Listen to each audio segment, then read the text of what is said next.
On May 27, 1940, Captain Jack Churchill crouched behind a crumbling stone wall near the French village of L'Épinay, watching 5 German soldiers advance through morning mist toward his position. He was 33 years old, 14 years removed from Sandhurst, and he had 0 confirmed kills in combat.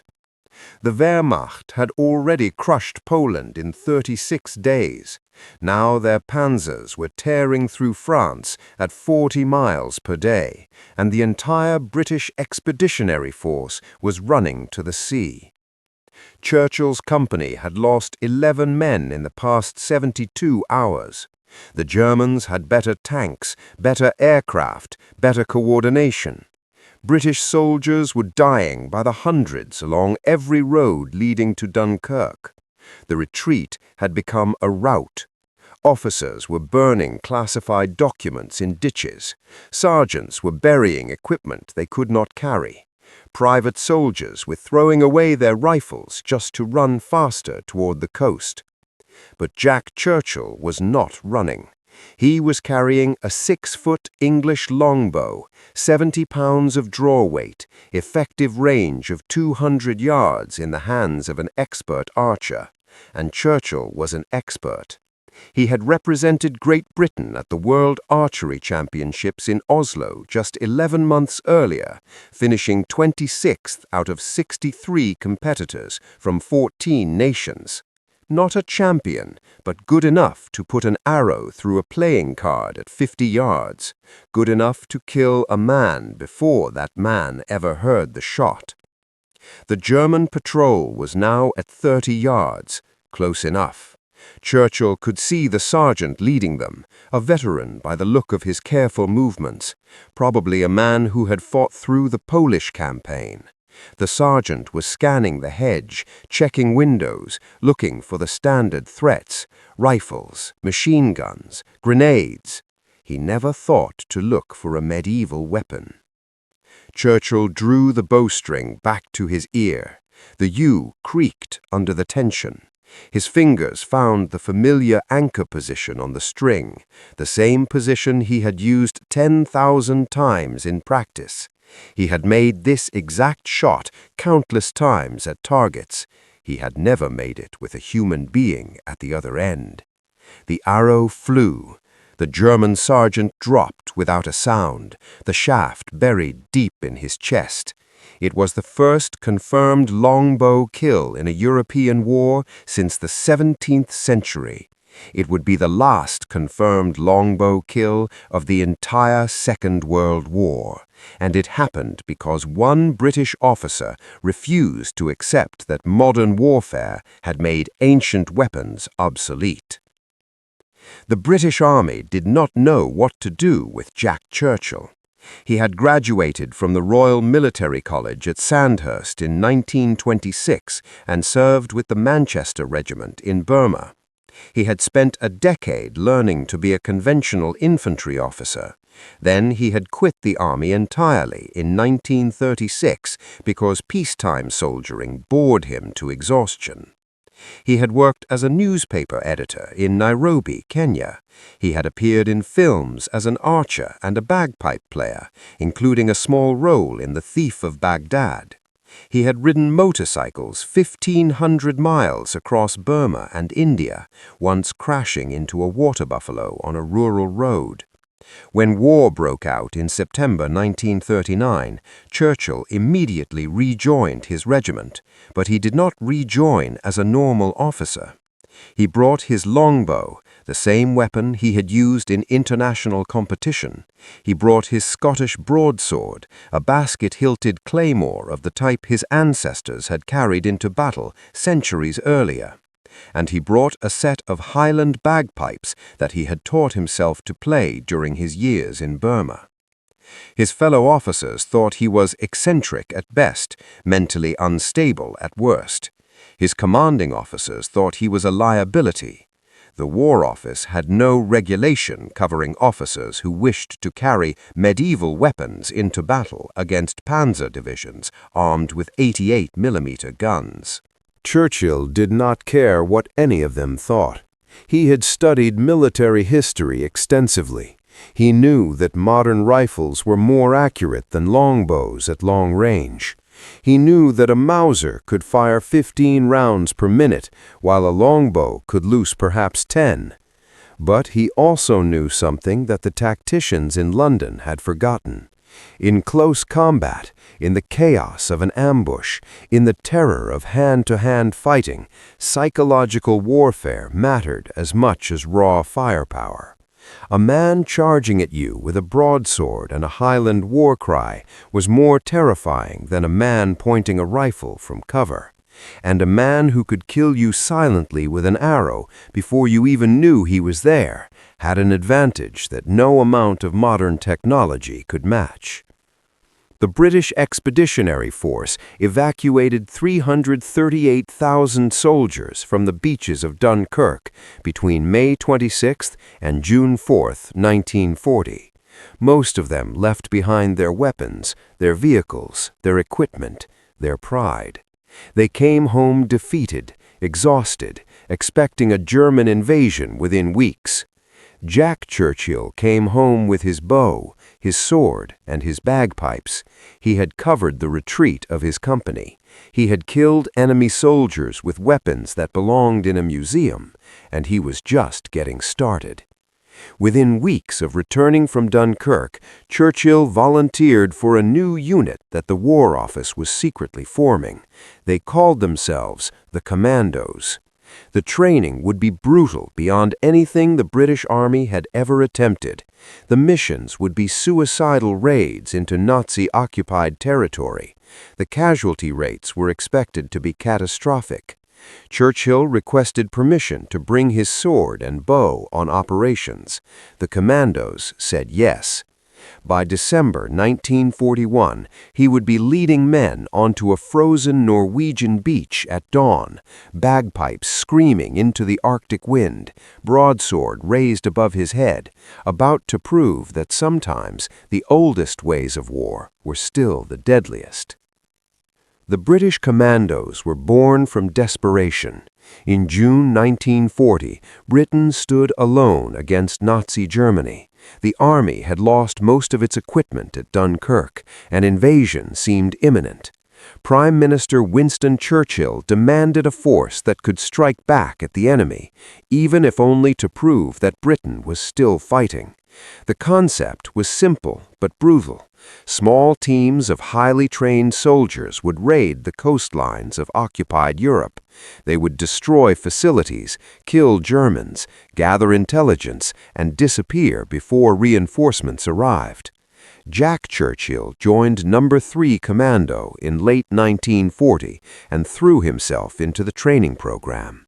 The Commandos trained in Scotland in the mountains around Aird Castle. They marched 30 miles a day, carrying full equipment. They practiced amphibious landings in freezing water. They learned to kill silently with knives, garrotes, and bare hands. Churchill excelled at everything. He was older than most of the volunteers, but he was stronger and more determined. He could march longer, shoot straighter, and fight harder than men 10 years younger. And he brought skills that no other commando possessed. He could put an arrow into a target at 200 yards. He could play the bagpipes while marching into battle. He could handle a broadsword with the skill of a medieval knight. The other commandos did not know what to make of him at first. Some thought he was showing off. Others thought he was genuinely insane. But as the training progressed, they began to understand his logic. Churchill was not carrying ancient weapons because he thought they were superior to modern firearms. He was carrying them because war was about more than killing. War was about psychology. War was about fear. A German soldier facing a rifle knew what to expect. He had trained against rifles. He understood the threat. But a German soldier facing a screaming madman with a sword and bagpipes had no training for that situation. His mind would freeze for a critical second while he tried to process what he was seeing, and in combat, a second of hesitation meant death. By the autumn of 1941, Churchill had been promoted to second in command of No. 3 Commando. The unit had conducted several small raids along the Norwegian coast, but nothing significant.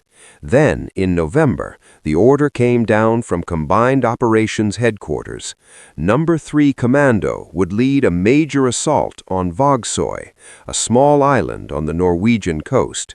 The operation was renamed Archery. The target was strategically important.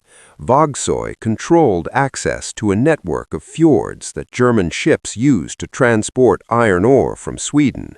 The island housed a garrison of approximately 150 German soldiers, 4 coastal artillery guns, and an anti-aircraft battery. The plan called for a dawn assault on December 27, 1941. Royal Navy cruisers would bombard the German positions. Royal Air Force bombers would provide air cover. Then the commandos would land on multiple beaches simultaneously, overwhelming the defenders before they could organize a coherent defense. Churchill studied the intelligence reports obsessively. The German garrison was well trained and well equipped. They had machine guns, mortars, and prepared defensive positions. The coastal artillery could sink the landing craft before they even reached the beach. The attack would have to be fast, violent, and overwhelming. He requested permission to lead the first wave onto Malawi Island, a small fortified position guarding the approach to South WWII. Permission was granted. He requested permission to carry his sword and play his bagpipes on the assault. Permission was granted, though several senior officers questioned his sanity. The night before the raid, Churchill checked his equipment one final time. His broadsword was sharp. His bagpipes were tuned. He had grenades, a revolver, and a Thompson submachine gun for backup, but he intended to lead with steel and music, not bullets. The commandos loaded onto their transport ships on Christmas Day, 1941. They sailed north through the Arctic darkness, past the coast of Scotland, into the Norwegian Sea. The temperature dropped below freezing. Ice formed on the deck railings. The men huddled in their quarters, checking weapons, writing letters home, trying not to think about what was coming. At 8:45 on December 27, 1941, the transport ships reached their launch position 12 miles off the Norwegian coast. The landing craft were lowered into the black water.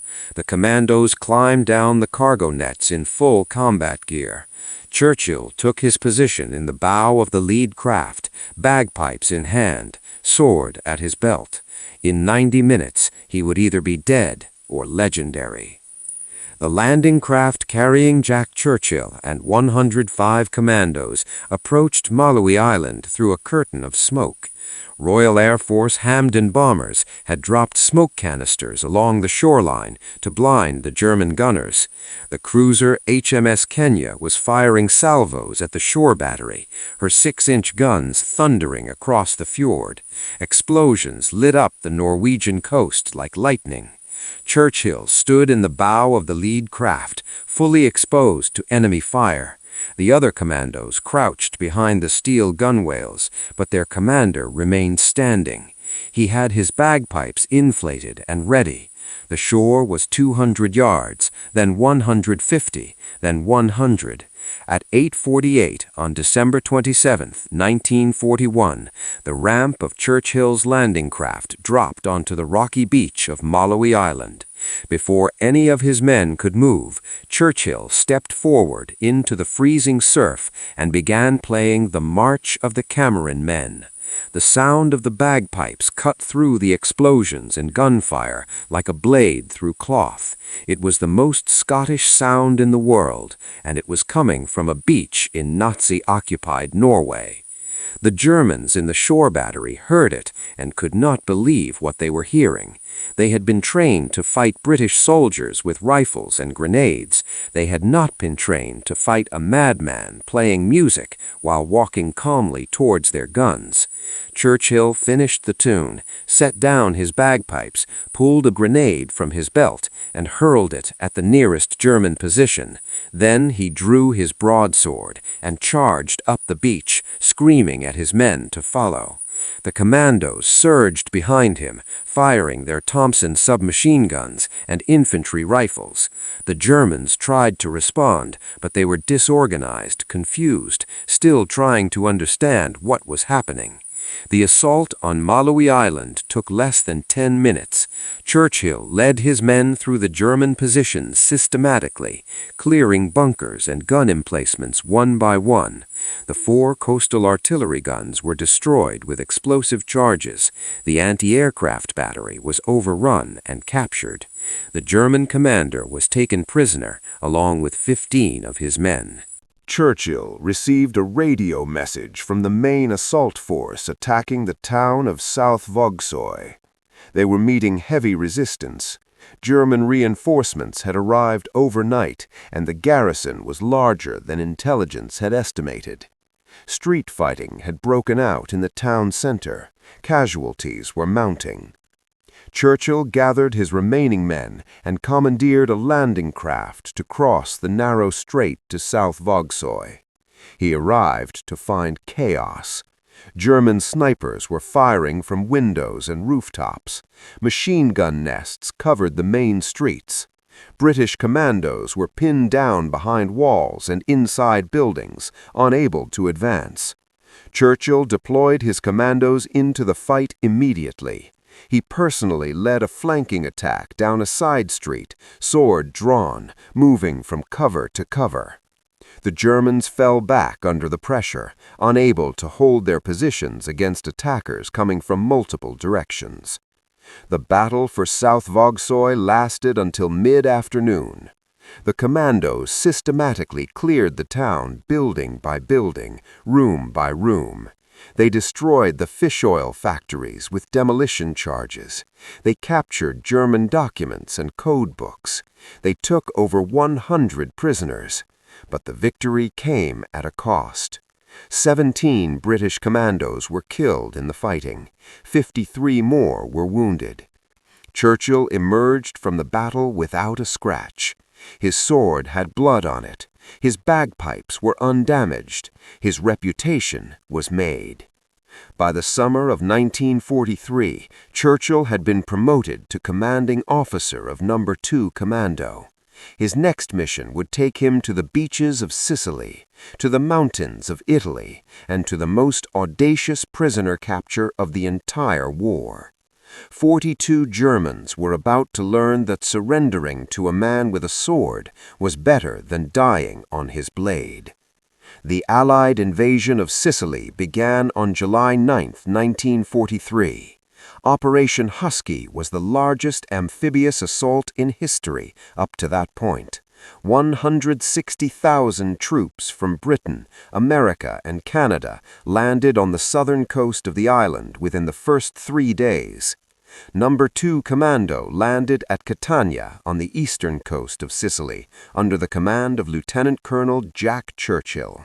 He came ashore carrying his complete arsenal: Scottish broadsword around his waist, longbow and arrows slung across his back, bagpipes tucked under his arm.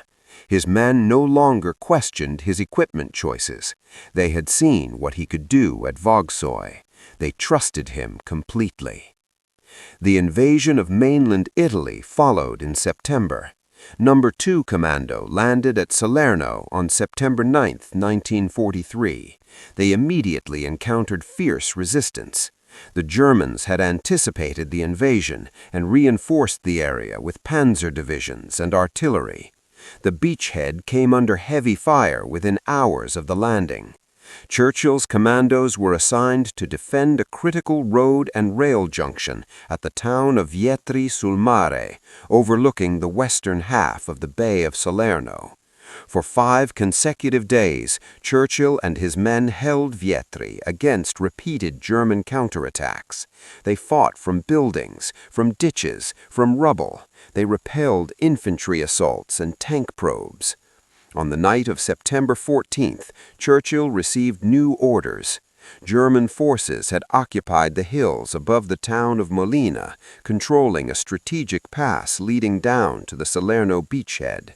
An observation post on those hills was directing artillery fire onto Allied positions. The observation post had to be eliminated. Churchill studied the terrain. A frontal assault up the hills would be suicidal. The Germans had machine guns covering every approach. They had mortars zeroed in on the obvious routes. Any large force would be detected and destroyed before reaching the objective. He decided on a different approach. He would take a single corporal and infiltrate the German positions at night. 2 men could move silently where 200 could not. Churchill and the corporal left the British lines after midnight. They moved through the darkness using terrain features for cover. They avoided German sentries by crawling through drainage ditches and along stone walls. They reached the first German position just before dawn. Churchill spotted the glow of cigarettes in the darkness. German soldiers were manning a mortar position, relaxed, not expecting trouble. Churchill drew his broadsword and approached silently. He appeared out of the darkness like a ghost from another century. The Germans surrendered immediately. They had never seen anything like this officer with his medieval weapon and his calm demeanor. Churchill used his revolver lanyard as a rope to lead the first prisoner to the next position. He repeated the process. Each time he approached silently, revealed himself suddenly, and demanded surrender. Each time the Germans complied. They were too shocked to resist. By dawn, Churchill and his corporal had captured 42 German soldiers and an entire mortar squad. He received the Distinguished Service Order for the action at Molina. The citation praised his courage, his initiative, and his leadership. It did not mention that he had accomplished the entire capture with a sword. By the summer of 1943, the war in Italy had become a grinding stalemate. The Germans held the high ground along the Gustav Line. The Allies needed to open new fronts to stretch German resources thin. Churchill received orders transferring No. 2 Commando to Yugoslavia. They would support partisan fighters against German occupation forces. Churchill and No. 2 Commando were transferred to the Adriatic island of Vis in April 1944. From there, they would launch raids against German positions along the Dalmatian coast. Churchill threw himself into the new mission with characteristic enthusiasm. He studied the terrain, learned the partisan tactics, and planned operations against German supply lines. In May 1944, Churchill received orders to capture the German-held island of Brach. The island controlled shipping lanes along the Dalmatian coast. A German garrison of several hundred soldiers held fortified positions overlooking the beaches. Churchill assembled his force. He had 43 commandos from No. 43 Commando, a troop from No. 40 Commando, and approximately 1,500 Yugoslav partisans. The landing on Brach was unopposed. The Germans had pulled back from the beaches to prepare defensive positions in the hills. Churchill landed with his men on the night of May 2, 1944. The partisans were supposed to advance immediately toward the German positions. Instead, they hesitated. The partisan commanders saw the strength of the German fortifications and decided to wait until morning. Churchill was furious. Delay gave the Germans time to reinforce, time to prepare, time to call for support. The assault began the following morning.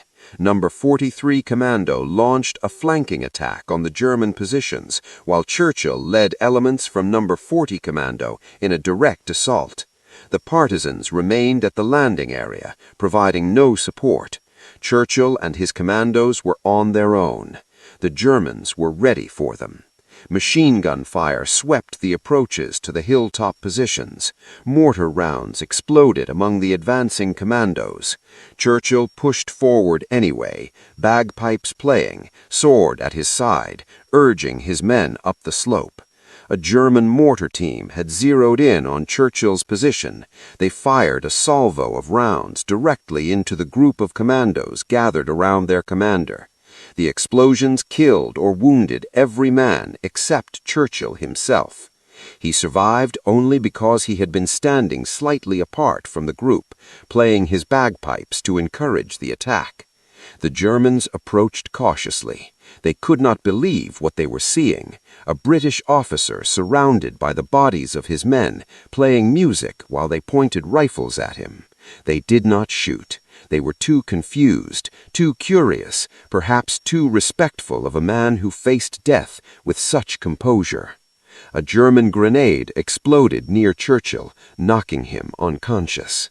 The Germans transported Churchill to Berlin for interrogation. They were convinced that anyone named Churchill must be related to the British Prime Minister. They flew him to the capital under heavy guard, hoping to extract valuable intelligence about Allied plans. They were disappointed. Jack Churchill had no connection to Winston Churchill. He was not privy to strategic secrets. He was simply an officer who liked swords and bagpipes. The Germans sent him to Sachsenhausen concentration camp, north of Berlin. It was a special compound for prominent prisoners, including politicians, resistance leaders, and suspected relatives of important figures. Churchill was placed among men who had plotted against Hitler, men who had defied the Nazi regime, men who expected to be executed at any moment. For most prisoners, Sachsenhausen was the end. For Jack Churchill, it was merely an inconvenience. Within 4 months, he would escape. Within 8 months, he would be fighting again. Churchill immediately began planning his escape. He studied the camp layout, the guard rotations, the fence lines, the watchtower positions. He identified weaknesses in the perimeter. He recruited allies among his fellow prisoners. Within weeks of his arrival, he had a plan. The prisoners in Zellenbau A had access to a small garden area near the perimeter fence. Churchill and his conspirators began digging a tunnel from a drainage ditch in the garden. They worked at night, concealing the excavated dirt under piles of compost. They used spoons, pieces of metal, and their bare hands to claw through the earth. The tunnel extended 110 meters, passing under the fence and emerging in a wooded area beyond the camp perimeter.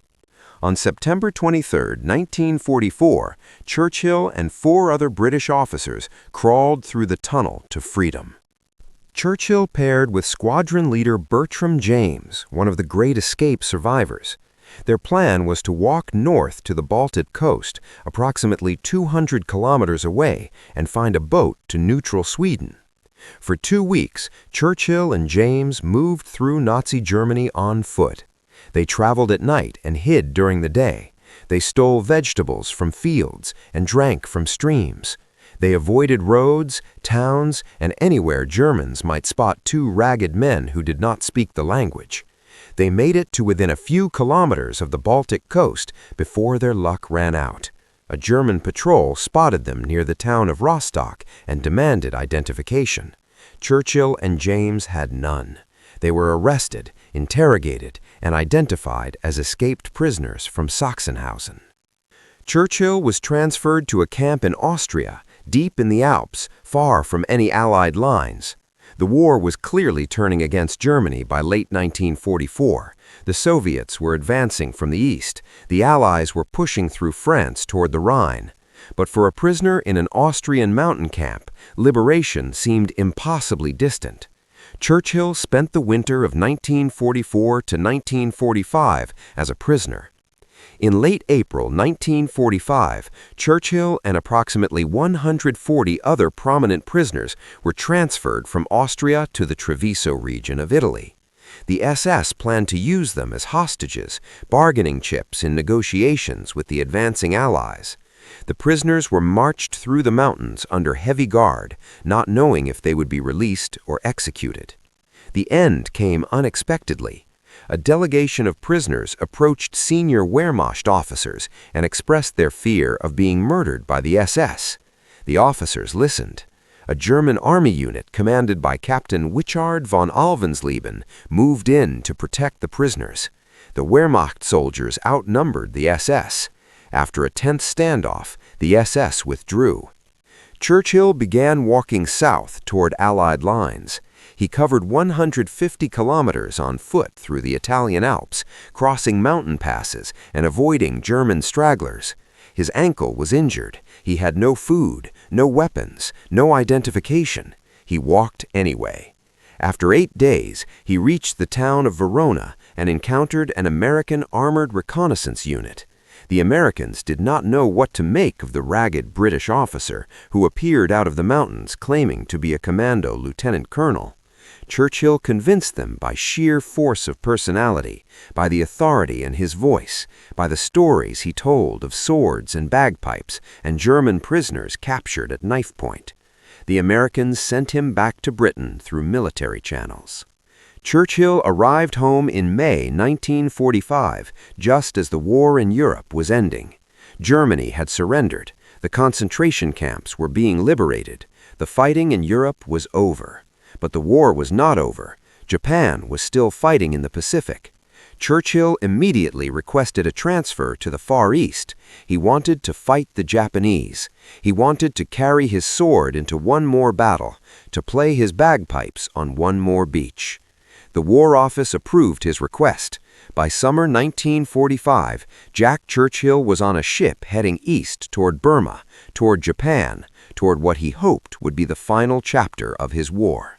He had no way of knowing that 2 atomic bombs were about to change everything. Churchill was somewhere over India when the atomic bomb fell on Hiroshima on August 6, 1945. 3 days later, a second bomb destroyed Nagasaki. On August 15, 1945, Japan announced its surrender. The Second World War was over. Churchill received the news with bitter disappointment. He had spent months preparing for the invasion of Japan. He had studied Japanese tactics, Japanese fortifications, Japanese fighting spirit.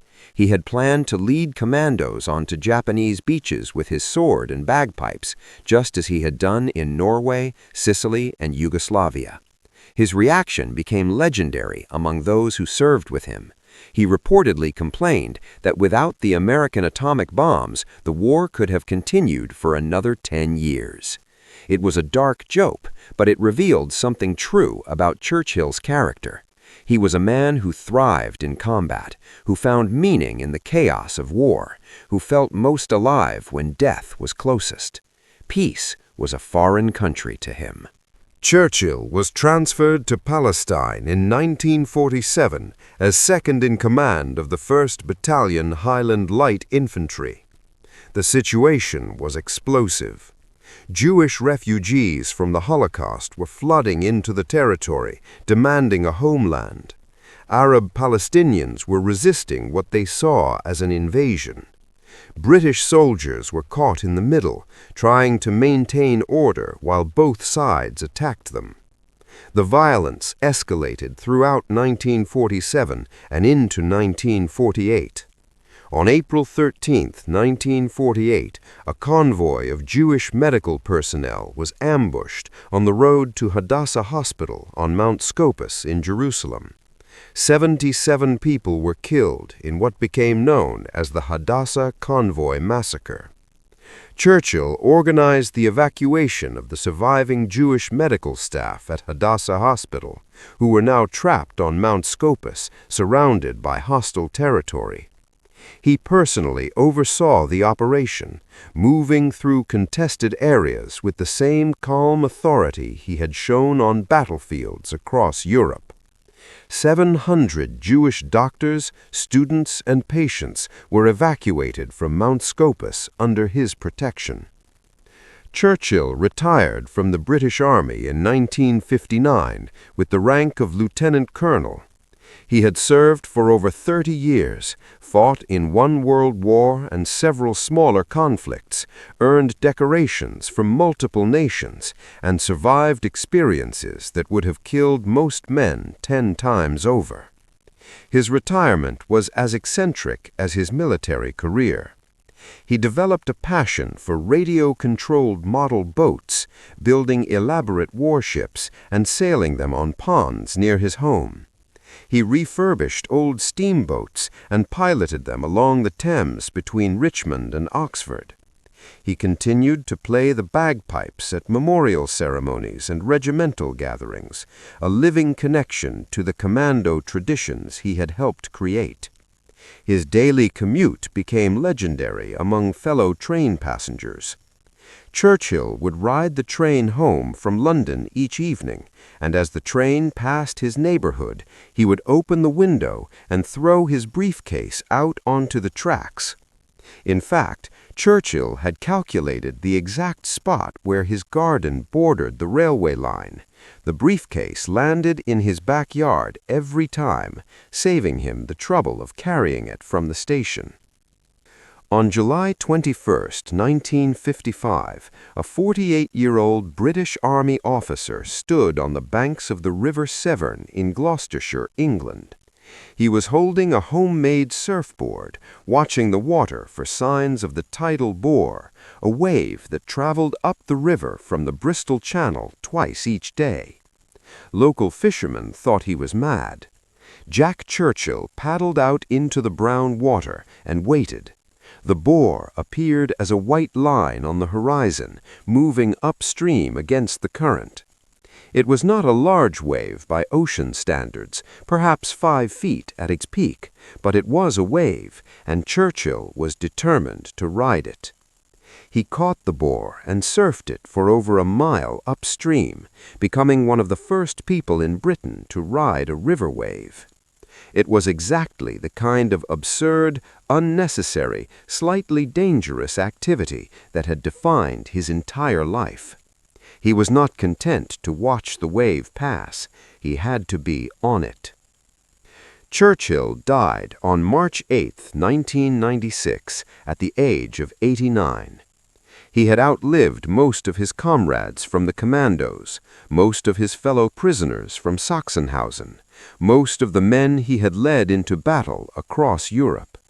He died peacefully in Surrey, England, surrounded by family, a lifetime removed from the frozen beaches of Norway and the burning hills of Yugoslavia.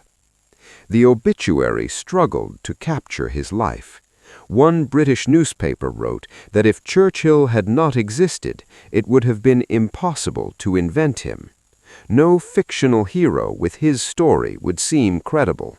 A man who killed enemies with a long bow in the age of tanks.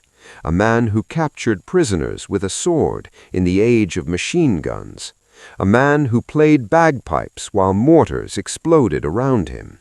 A man who escaped from a Nazi concentration camp and walked 150 kilometers to freedom. A man who surfed river waves and threw briefcases from trains and refused to accept that the modern world had no place for medieval warriors. Jack Churchill was not the most decorated soldier of the Second World War. He was not the most successful commander or the most brilliant tactician.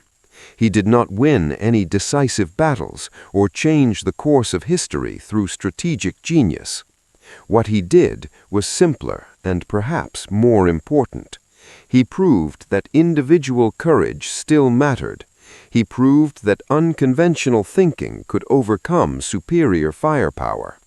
He proved that one man with enough determination could accomplish what armies could not. His legacy lives on in the commandos he helped create, in the special operations forces that traced their lineage to those Scottish training grounds, in every soldier who has ever been told that something was impossible and refused to believe it.